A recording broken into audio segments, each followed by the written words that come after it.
Hi, this is Ryan with HQ Media Services, and Ronnie and I are here to show you what comes in the box of the Canon CanoScan 5600F.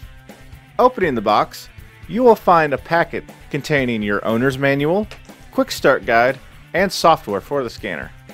The power cord comes next. Also included is a USB cable to connect your scanner to your computer.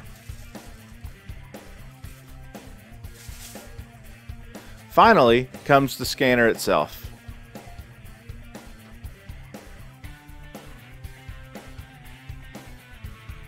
Last but not least is the film guide, which is used for scanning 35mm film and slides with the CanoScan 5600F. After we've used this product a while, we'll bring it back for a review video.